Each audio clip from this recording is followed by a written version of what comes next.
Ladies and gentlemen, my name's Stryftek, and I'm here to ask and answer one simple question. Is it worth your time? On trial today, Senua Saga, Hellblade II. Released in May 2024 on Steam and Xbox, this is a follow-up to the astounding Hellblade Senua Sacrifice, which was released 7 years ago in 2017. Made by Ninja Theory, they also were the ones that created DMC, Devil May Cry, Enslaved, and a few other lesser-known games. This had very big shoes to fill. The first one received many awards and right now sits at very positive with over 58,000 reviews on Steam. But as of right now, the reception is very mixed. PC Gamer gave it a 58 out of 100, whereas IGN gave it an 8 out of 10. And discourse on Twitter either calls it a masterpiece or an awful walking simulator. Well, that's where I come in. Let me tell you if it's worth your time. Senua will follow that sign. She let herself be taken, dragged in chains to their ships, so she can trace the poison to its source, find the heart, and cut it out. You play as Senua. You allowed yourself to be taken as a slave in hopes of finding their operation and ending it. Plagued with voices constantly whispering to you, you must find out who is friend, who is foe, and what must be done on this island to stop the slavery. And of course, nothing is as it seems. On the surface, Hellblade 2 is a simple story about a protagonist traveling to a location, finding out you're the only person who can help and that your curse is actually what's needed to save everyone. As you dig deeper, you encounter themes of tyranny, forgiveness, mental illness, and self-empowerment, but Ninja Theory tries to take it even deeper, and they honestly lost me. With eyes to see what might be, you have made your way. Let yourself be guided by us. It felt like I was watching one of those indie film festivals that was trying to be more than it was, every moment trying to be deep and profound and something thought-provoking. It kept trying to evoke emotions for me that didn't yet exist, plucking at heartstrings that hadn't yet been strung. She drowns in the past. All that she lost tearing at her with dead hands and eyes of fire. Her village, just cinders now. The past is never past. It was so bad I stopped playing to go rewatch a playthrough of the first one to see if I was just missing that connection. It didn't help. Now maybe I'm just an emotionally constipated troll who can't feel his way out of a paper bag, but I don't think the emotional landscape of this game was set well enough to try and do what they did. I didn't feel that connection to Senua and her actions, nor to any of her compatriots. And to contrast this, I did in the first one. After your first playthrough, you're offered new modes where the main narrator is now your companion, so you get to hear Senua's tale again but from the eyes of your companions. It sort of reminded me of what Nier Automata did, where each playthrough was the same story but a different character. And it worked really well in Nier, but here in Hellblade I couldn't bring myself to do it. I gave it a good 2 hours with the new narrator, and I couldn't continue. I couldn't put myself through this again. The first Hellblade was a little light on mechanics. You had matching puzzles, combat, and find the way puzzles. None of them were particularly hard, but they had enough depth to keep you going. Hellblade 2 has all these same things, but instead of iterating on them and improving them, they made them worse. First off, the combat. When you do get into combat, and there's not a ton of it, it's never more than a 1v1, and it's just a quick time event without the button prompts. Now, before you tell me all combat is QTE without button prompts, no, it's not. Let me explain. Usually with combat, there's a certain amount of strategy or thought process behind it, or at least that's what the good ones have. And the first Hellblade had this. In that one, you were constantly repositioning yourself to ensure you weren't surrounded by multiple enemies. You had to pick which enemy you'd kill first and which enemies you'd save for later. You'd decide when to use your special mirror abilities, and usually you save them for the harder monsters. And different enemies would have different tactics you'd employ against them. They basically removed all of that for Hellblade 2, and now you just 1v1 someone. You have your light swing unless they're blocking, and then you use a heavy swing.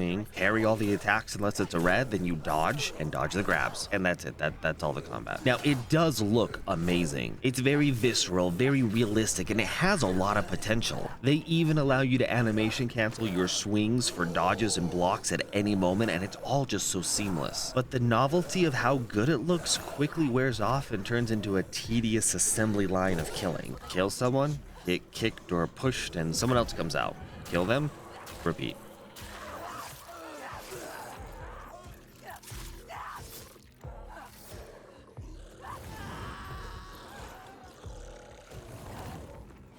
You still have the line up, find the shape puzzles like from the last game, but they're easier. Previously, you'd have to find the shapes in shadows or planks of wood or something non-obvious. Here in Hellblade 2, they are all color-coded for your convenience. Not sure what you're looking for? Just look for anything with a color that's out of place. Last are the find your way puzzles where there's some sort of obstacle you have to navigate around. Now, I only remember one of these from the first Hellblade. There were 3 portals you had to navigate through in the right order. It was interesting and obviously memorable here 7 years later. Here in Hellblade 2, you stare at water droplets and that changes the terrain, allowing you to pass through. And while there's actually a good amount of potential with this, it's squandered. All of these puzzles are very linear. You move somewhere, you look at it, it opens up the next area, you move to the next area, you look at it again, it closes the area behind you and opens up the next one, so on and so forth. Honestly, it was nothing more than a time waster. Now, while you're not doing any of the 3 previous things, instead you're holding the W key.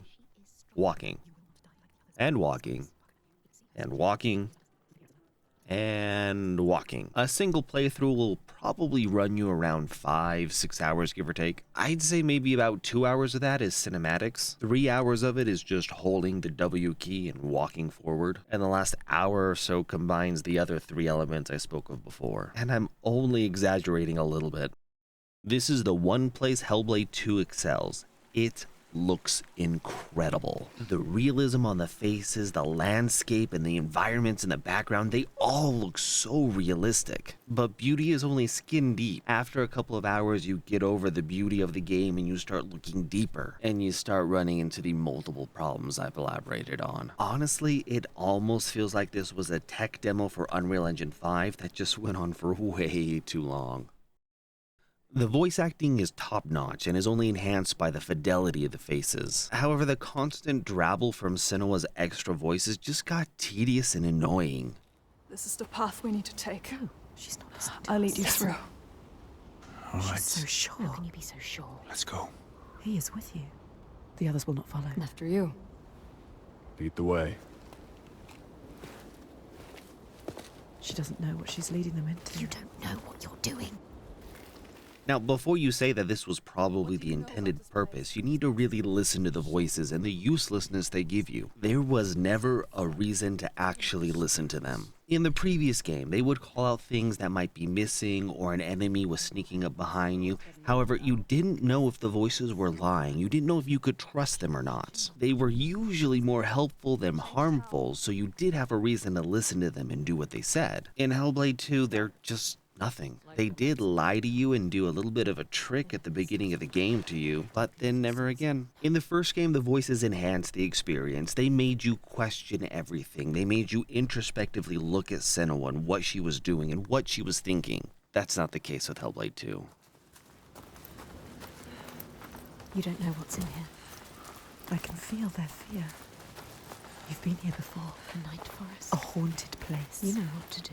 There's also a soundtrack that has some incredible Nordic power songs that really enhance the atmosphere, but it's not really one you're going to be listening to later. Except for the one at the credits at the end, that was really good.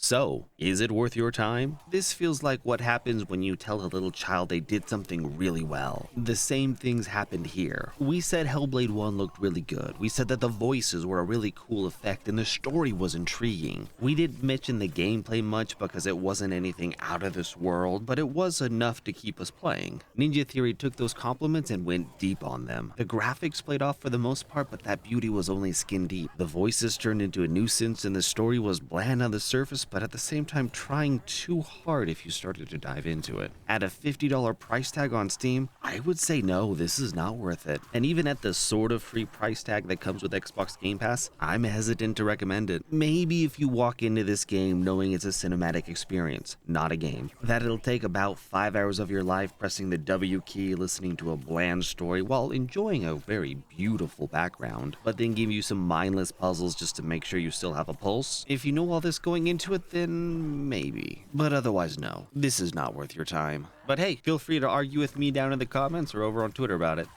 My name's been Stryftek and thank you for watching. Making it this far probably means this video is worth your time, so like, subscribe, and I'll see you next time on Is It Worth Your Time?